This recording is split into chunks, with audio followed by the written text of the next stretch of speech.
The coffee sloshed over the rim of the thick ceramic mug, a wave of scalding brown liquid that painted a messy arc across the pristine white shirt of Mr. Henderson.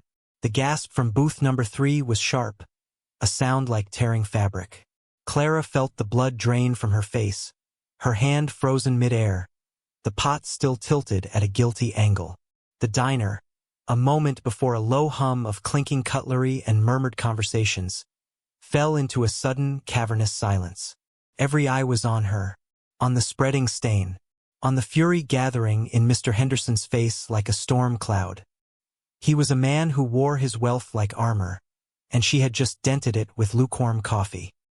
He rose slowly, his chair scraping against the worn linoleum with a sound that grated on Clara's already frayed nerves.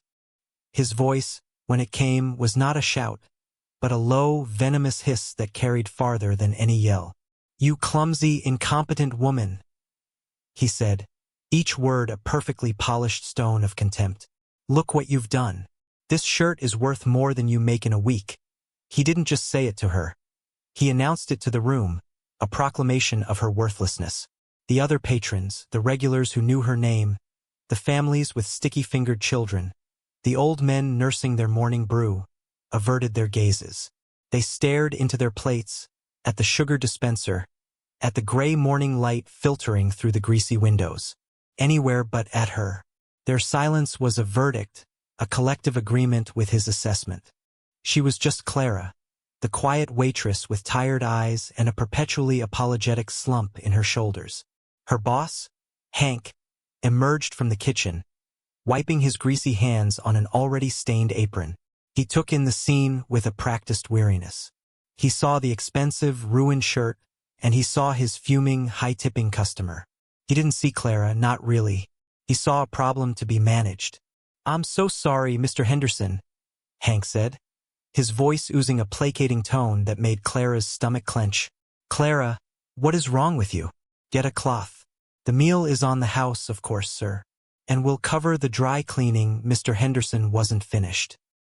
He looked down at Clara, who was dabbing uselessly at his shirt with a damp rag, and sneered. "Dry cleaning? This is silk. It's ruined." Just like the atmosphere in this pathetic excuse for a diner, he threw a $10 bill onto the table, a sum that barely covered his untouched breakfast. "This is for the coffee," he said, his voice loud enough for everyone to hear. "Keep the change. I'm sure you need it." He turned and strode out, leaving a wake of humiliation that settled over Clara like a shroud. The diner's low hum resumed, but it was different now, strained and self-conscious. Clara stood there, rag in hand, the heat of shame crawling up her neck. She could feel the pitying glances, the whispers that started up in the corner booths. She wasn't a person. She was an incident, a brief and pathetic piece of morning drama. She finished cleaning the table, her movements stiff and mechanical, her mind a blank wall of white noise. The $10 bill lay on the table, an insult masquerading as payment. She picked it up, the paper feeling slick and dirty in her hand, and slipped it into her apron pocket. It felt like a stone, weighing her down, a tangible piece of her own degradation. The first 30 seconds of her day had set the tone for the rest. She was invisible, she was worthless, and no one would ever stand up for her. The incident with Mr. Henderson was not an isolated storm but part of the climate of Clara's life. It was the latest in a long series of small, grinding humiliations that had worn her spirit down to a smooth, quiet stone. Hank, her boss, followed her into the small, cluttered kitchen, his face a mask of managerial frustration. He didn't ask if she was all right. He didn't offer a word of support. He leaned against the stainless steel counter, arms crossed, and sighed the sigh of a deeply put-upon man. "Clara, I can't afford to lose customers like Henderson," he began, his voice low and chiding. "He comes in 3 times a week. His checks are big, and he tips well when he's not being doused in coffee. You have to be more careful. You're always so distracted."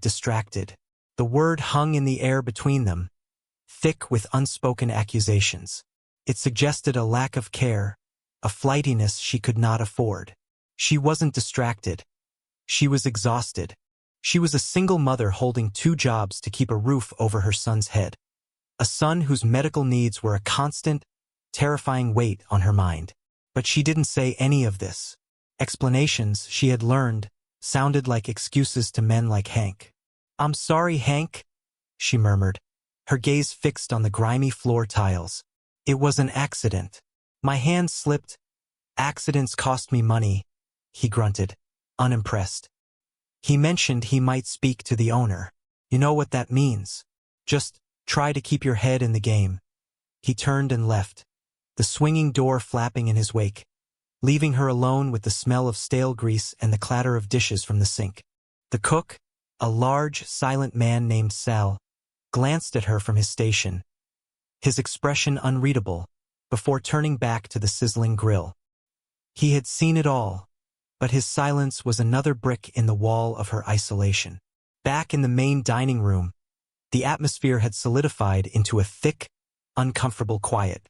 The customers who had witnessed the event now refused to meet her eye. When she approached their tables to refill their coffee or deliver their food, they would offer clipped, one-word responses, their gazes darting away as if her humiliation were contagious. She felt like a ghost haunting the scene of her own demise.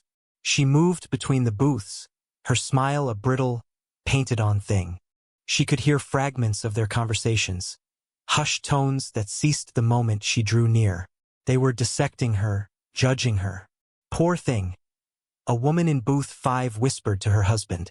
"But really, she should pay more attention." The husband just grunted, burying his face in his newspaper. Their pity was as sharp as contempt. It stripped her of her agency, reducing her to a helpless object of their fleeting sympathy. Mr. Henderson's $10 bill still felt heavy in her pocket. It wasn't just money. It was a symbol of her powerlessness. He had paid to humiliate her, and the entire room had watched, silent accomplices.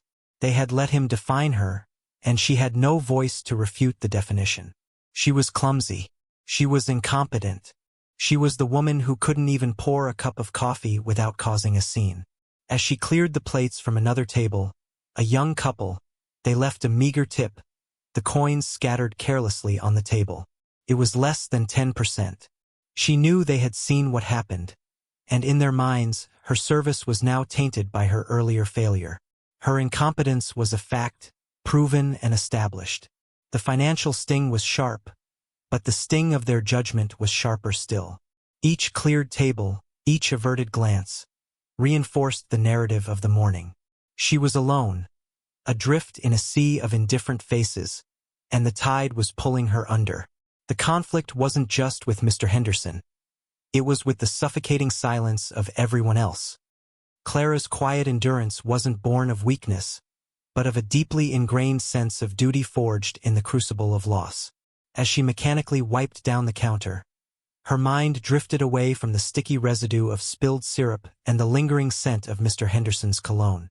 It drifted back 7 years, to a dusty porch swing and the feel of her husband Mark's hand in hers. He had been a soldier, a man built of quiet strength and unshakable principles. He didn't speak often of honor, but he lived it in the steady set of his jaw and the kindness in his eyes. "Dignity, Clara," he used to say, his voice a low rumble against the chirping of the evening crickets. "It's the one thing no one can take from you. They can take your money, your job, your pride even. But dignity, that's something you hold onto yourself. You keep it safe inside, where they can't touch it." She held onto that memory like a talisman. After the flag-draped coffin and the hollow condolences, Mark's words were all she had left of him. That and their son, Leo. Leo was 6 years old now, a bright, beautiful boy with his father's eyes and a laugh that could momentarily chase away the shadows. But Leo had been born with a fragile heart, a condition that required constant monitoring, expensive medications, and the looming possibility of a surgery that Clara couldn't begin to fathom how to afford. Every meager tip, every dollar stretched to its breaking point, went into a worn shoebox hidden under her bed. It was for Leo. It was for the co-pays, the prescriptions, the specialist visits that kept the fear at bay. That was her secret fuel. It was the reason she tolerated Hank's dismissiveness and the customer's casual cruelty. Her dignity was not in fighting back, not in demanding respect from people who had none to give. Her dignity was in her sacrifice. It was in the ache in her feet after a 12-hour shift, in the cheap meals she ate standing over the sink so Leo could have the fresh fruit, in the quiet, desperate prayers she whispered into her pillow each night. She remembered a letter Mark had sent from his last tour. The paper was thin and worn from her constant rereading. "I see a lot of noise out here," he had written. "Men shouting to prove how tough they are. But the strongest ones are always the quietest. They're the ones who do what needs to be done, no matter how hard it is, without asking for a medal. That's you, Clara. You're the strongest person I know." She would read those words and feel a flicker of his strength inside her. It was a borrowed courage, perhaps, but it was enough to get her through another day. It was enough to make her put on her clean, pressed uniform, pin on her name tag, and face the world with a resilience they mistook for meekness. They saw a downtrodden waitress. They didn't see the warrior underneath, a guardian fighting a silent, daily battle for her son. Her quietness was her armor. Her apology for the spilled coffee was not an admission of incompetence. It was a strategic retreat, a conservation of energy for the battles that truly mattered. Mr. Henderson could ruin her morning, but he couldn't touch the sacred purpose that drove her. He couldn't see the shoebox under the bed. He couldn't see Leo's smiling face in her mind's eye, and he could never, ever understand the kind of strength it took to simply endure. The pressure mounted as the day wore on, a slow, crushing weight that settled deep in Clara's bones. The diner emptied out after the lunch rush, leaving behind a mess of crumpled napkins and dirty plates. The quiet hours of the afternoon were usually a small respite, a time to catch her breath. But today, the silence was heavy with dread. Hank's threat about Mr. Henderson speaking to the owner echoed in her mind. The owner was a faceless man from a corporation in another city, a name on a piece of paper who saw his diners as entries on a spreadsheet. To him, an employee was as replaceable as a broken plate. A complaint from a wealthy, regular customer would be a red flag, an inefficiency to be corrected. Clara knew, with a certainty that chilled her to the core, that she would be the correction. She glanced at the clock on the wall. 3:15. Leo would be getting out of school soon. She had promised to pick him up today, a rare treat, because his class was letting out early. But Hank had just informed her that the evening waitress had called in sick. He hadn't asked Clara to stay. He had told her. "You'll have to cover the shift," he'd said, already walking away. "We're short-staffed." The protest died on her lips. Arguing would be futile. It would only paint her as uncooperative, adding another black mark to her name. She had to call Mrs. Gable, her elderly neighbor, and ask her to pick up Leo again, a favor she felt she was calling in far too often. The phone call was a fresh wave of humiliation. "Oh, of course, dear," Mrs. Gable said, her voice kind but tinged with a weary pity that made Clara flinch. "You work so hard. That boy needs his mother," though the words, though kindly meant, felt like a judgment. I know, she wanted to scream. "I know he needs me, but he also needs medicine and a roof over his head and food on the table." The two needs were at war inside her, and she was the battlefield. As she hung up the phone, her hand trembled. The financial pressure was a constant, dull ache. The rent was due on the 1st of the month, just 2 days away.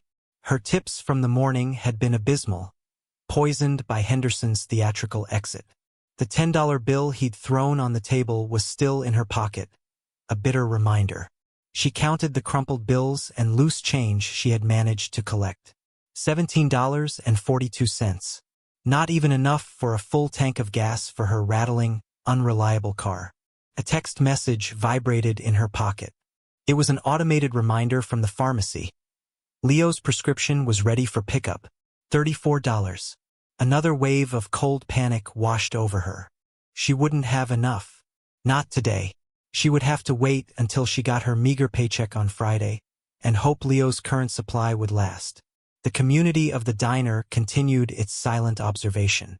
A few regulars who had been there in the morning returned for their afternoon coffee. They looked at her with a new, appraising curiosity. She was no longer just the waitress. She was the waitress who had a very bad morning. She could feel them watching her, perhaps waiting for her to break, to cry, to make another mistake.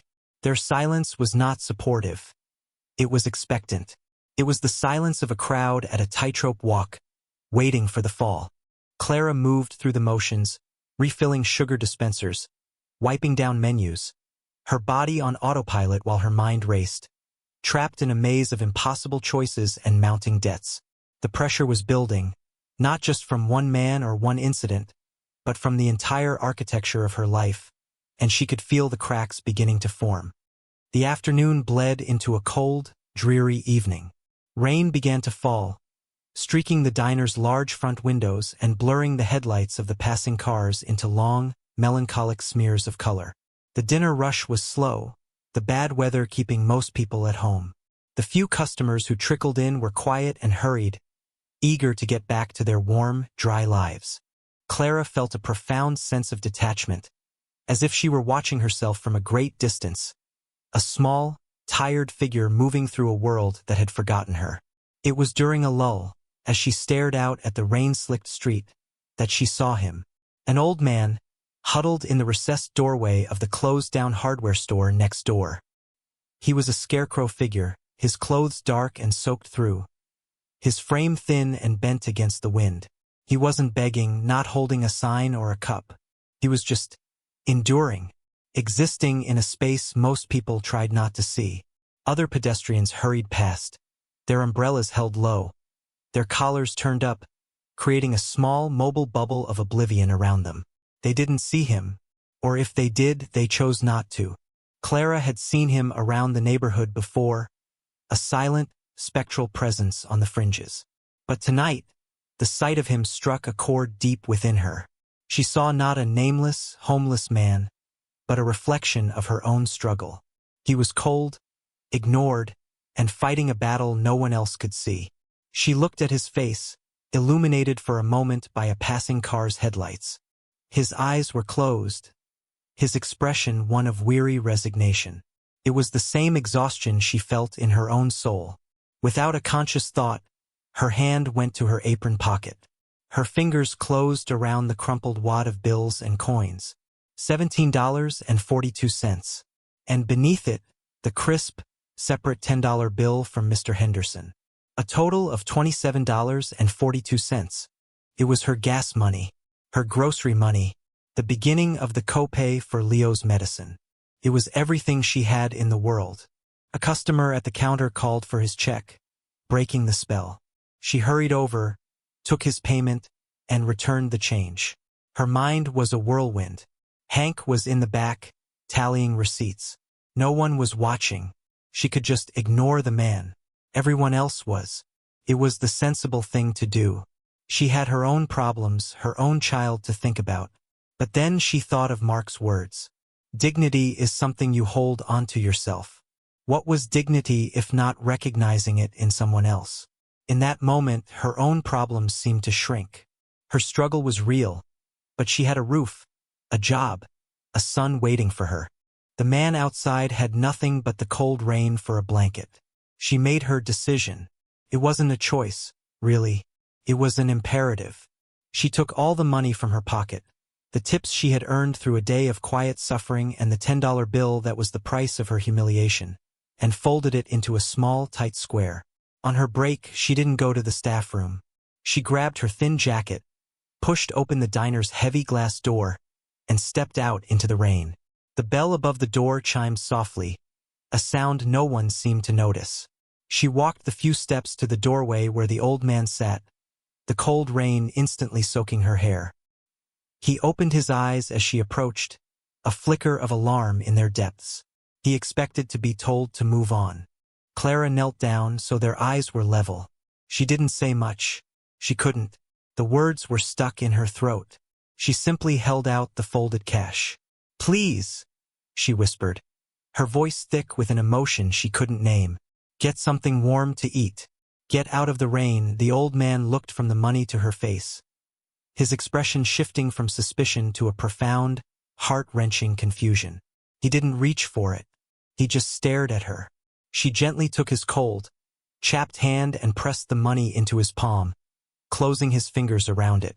For a brief second, their eyes met, and in that shared glance, a universe of unspoken understanding passed between them.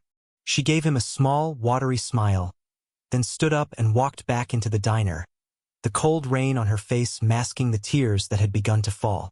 She didn't look back. She didn't need to. It was the purest, most honest thing she had done all day. Unseen by Clara, her small act of grace did not go unnoticed. In the far corner booth, the one with the cracked vinyl and the best view of the entire diner and the street beyond, a man had been sitting for the better part of 3 hours. He was a quiet presence, a stark contrast to the usual diner clientele. He was broad-shouldered and weathered, with a stillness about him that was more intimidating than any overt display of toughness.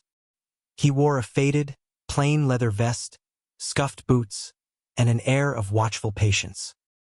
He nursed a single cup of black coffee, refusing all offers of a refill, his gaze sweeping over the room, missing nothing. He had seen Mr. Henderson's arrogant performance. He had seen Hank's spineless placating. He had seen the other customers' averted eyes and heard their dismissive whispers. He had watched Clara move through it all, a silent, resilient ship navigating a sea of casual cruelty. He saw the slump in her shoulders, but he also saw the unyielding set of her jaw. He had been about to leave, to dismiss the place as just another pocket of indifference in a world full of it. But then he saw her go outside. He watched through the rain-streaked window as she knelt before the old man in the doorway. He couldn't hear her words, but he didn't need to. The gesture was a language all its own. He saw her press the money into the old man's hand. He saw the look that passed between them, and he saw her walk back inside, her face a mask of sorrow and strength. The man in the corner booth felt a slow, profound shift inside him. He had seen 1,000 acts of performative charity, of people giving their loose change for a feeling of self-satisfaction. This was different. He knew what a waitress's tips looked like on a slow, rainy Tuesday night. He knew that wad of cash wasn't spare change. It was her livelihood. It was her survival. He had seen the strain on her face all day, the quiet desperation she tried so hard to hide. She hadn't given from her abundance.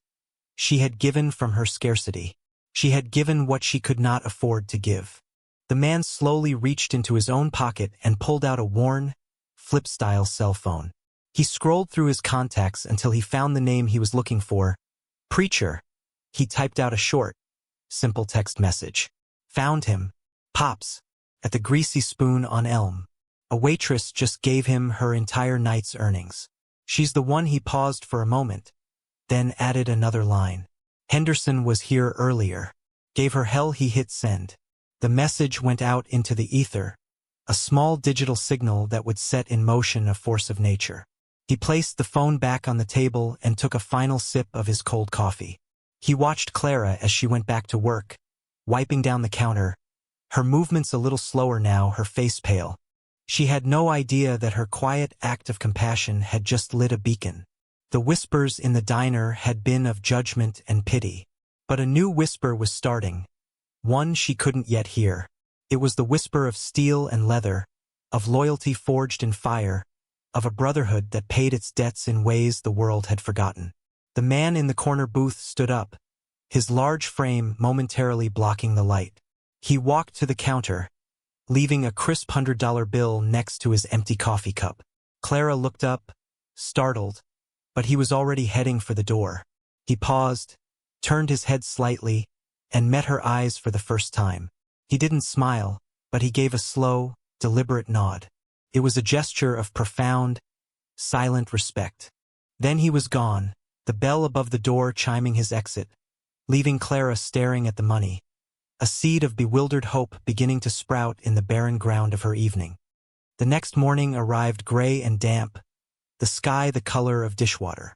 Clara's sleep had been a restless, fitful thing, troubled by dreams of unpaid bills and Leo's worried face.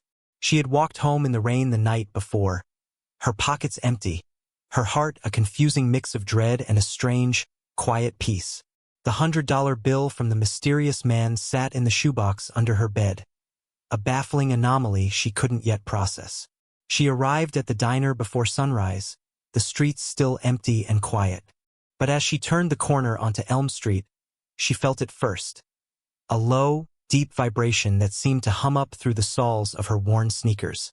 It was a sound that didn't belong in the sleepy dawn of her town. It grew steadily, a guttural rumble that vibrated in her chest, a gathering thunder on a cloudless morning. Then she saw them, lined up on both sides of the street, stretching for a full block in either direction, were motorcycles. Not just a few, but a veritable army of them. They were a sea of polished chrome and gleaming black paint, their powerful forms silent but radiating a palpable energy. Leaning against the bikes or standing in small, quiet groups on the sidewalk were their riders. They were big men, dressed in worn denim and leather vests, cuts, she knew they were called, adorned with the fiery, winged skull of the Hells Angels. 120 of them, she would later learn. They weren't loud or boisterous. They stood with a disciplined, unnerving stillness, an honor guard of outlaws. They didn't block the entrance to the diner, but they framed it, their sheer numbers creating an intimidating corridor leading to the front door. Their presence had transformed the mundane street into something else entirely, a stage for a drama that was about to unfold. Neighbors peered from behind their curtains. The few early morning commuters slowed their cars, their faces a mixture of fear and awe. Clara froze on the sidewalk, her keys clutched in her hand, her heart hammering against her ribs. Her first thought was terror. Had she done something wrong? Were they here for her? She thought of the man from the corner booth, his silent nod. Was he one of them? The fear was quickly followed by a paralyzing confusion. A man detached himself from the group and began walking toward her. He was older than the others, his beard shot through with gray, but he moved with an authority that was absolute. His eyes, set in a face that looked like it had been carved from granite, were intelligent and piercing. This was Preacher. He stopped a few feet from her, his sheer size blocking out the morning light. He didn't smile, but his expression was not unkind. "You Clara?" he asked, his voice a low, gravelly rumble that matched the idling engines of 100 bikes. She could only nod, her throat too tight to speak. "We're not here to cause trouble," he said, his gaze unwavering. "We're here for breakfast. You open." He gestured toward the diner. It wasn't a question. It was a statement of intent. The other bikers watched, their faces unreadable, their silence more potent than any threat. Clara fumbled with her keys, her hands shaking so badly she could barely fit the key into the lock. The click of the bolt turning sounded impossibly loud in the charged air. She pushed open the door and stepped inside, the familiar smell of coffee and old grease doing little to comfort her. Preacher followed her in, and behind him, in a quiet, orderly procession, the bikers began to file into the diner. They filled every booth, every counter stool, their large frames seeming to shrink the small space. They moved with a surprising grace, their leather vests creaking softly, the only sound in the room. They did not speak. They just sat and waited, their collective gaze fixed on her. The quiet waitress, who had spent a lifetime being invisible, was now the absolute center of attention for the most formidable force her small town had ever seen. The sun was just beginning to rise, casting long shadows into the diner, and Clara stood behind the counter, a lone, small figure facing a silent legion of leather and chrome. Preacher walked to the counter and took a seat on one of the worn vinyl stools. The man from the corner booth from the night before, whose name was Roadblock, sat down next to him. The rest of the men remained silent, their patience a tangible force in the room.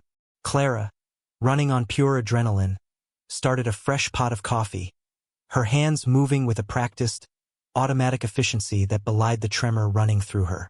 The rich aroma filled the air, a familiar scent in a surreal situation.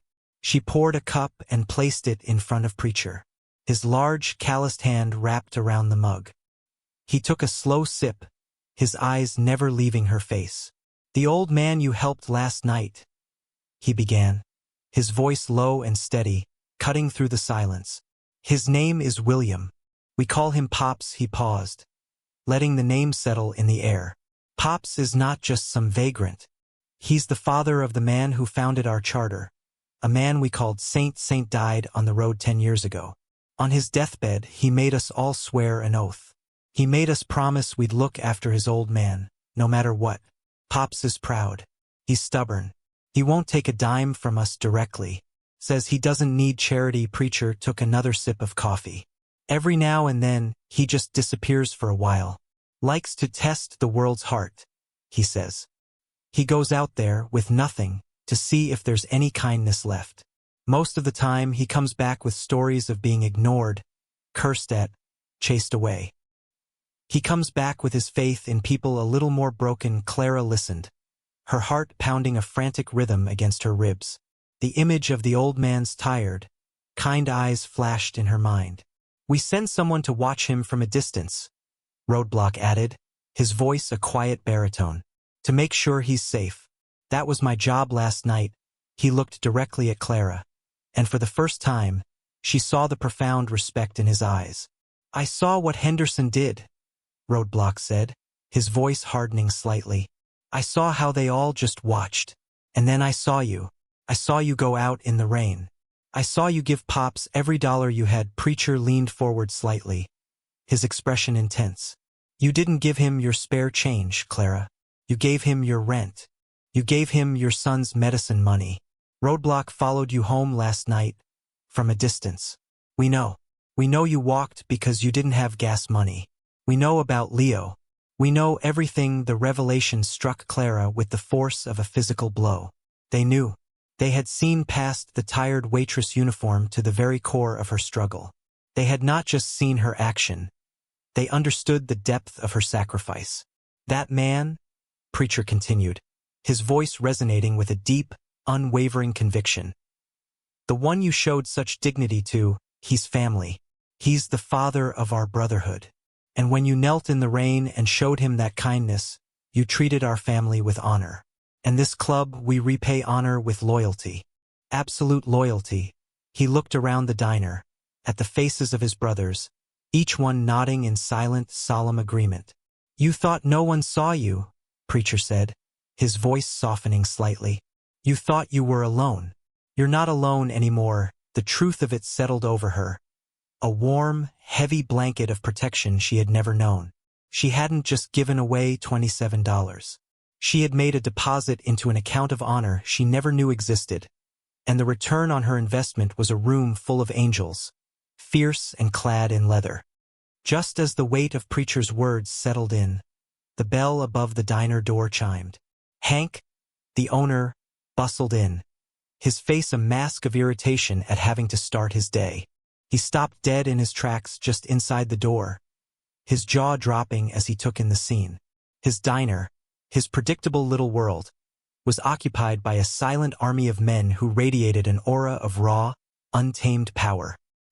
His eyes darted around, wide with fear and confusion, before landing on Clara, standing behind the counter as if she were holding court. Before Hank could find his voice, the bell chimed again. Mr. Henderson swaggered in, phone pressed to his ear, not even looking up. No, I'm telling you, the service is atrocious, he said loudly into his phone. I'm on my way to give that useless waitress a piece of my mind and speak to the owner. His voice trailed off as he finally looked up and saw the room. He froze, his smug expression melting into one of pure, unadulterated panic. The sea of leather-clad bikers turned their heads in unison, 100 pairs of eyes locking onto him. The silence in the room became predatory. Preacher slid off his stool and walked slowly toward Henderson, his boots making a soft, deliberate sound on the linoleum.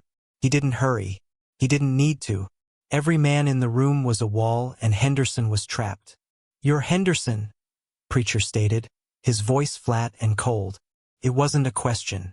Henderson, pale and trembling, could only manage a weak nod. We hear you had a problem with the service yesterday, Preacher continued, his voice dangerously calm. We hear you like to talk down to women. We hear you think your shirt is worth more than a person's dignity. He stopped directly in front of Henderson, who seemed to shrink under his gaze. Let me explain something to you. This woman, Preacher said, gesturing back to Clara with a nod of his head, is a friend of the family. That means she's under our protection. So when you disrespect her, you disrespect us. All of us. He let that sink in. The collective stare of 120 bikers pressing down on Henderson like a physical weight. So here's what's going to happen, Preacher said. You're going to apologize. You're going to do it loud enough for everyone in this room to hear. And then you're going to leave. And you're never going to set foot in this diner again. Are we clear? Henderson, stammering, looked desperately toward Hank for help, but Hank was pressed against the wall, looking as if he wished the floral wallpaper would swallow him whole. Henderson turned back to Preacher, his bravado utterly shattered. I'm sorry, he squeaked out, his voice barely a whisper. Louder, Preacher commanded. I'm sorry, Henderson yelped, his voice cracking. I'm sorry for my behavior. I apologized to her. He pointed a trembling finger at Clara. Preacher stared at him for a long moment, then gave a slight nod. Two of the largest bikers moved silently to the door, holding it open. Henderson practically scrambled out, tripping over his own feet in his haste to escape. Preacher then turned his attention to Hank, who flinched. As for you, Preacher said, his voice dropping again to that low, menacing calm, this is a good waitress. She works hard. From now on, you will treat her with the respect she deserves. She gets the best shifts. She gets a raise.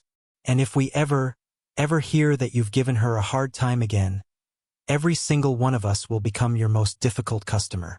We'll sit here all day, every day, ordering nothing but water. Understand?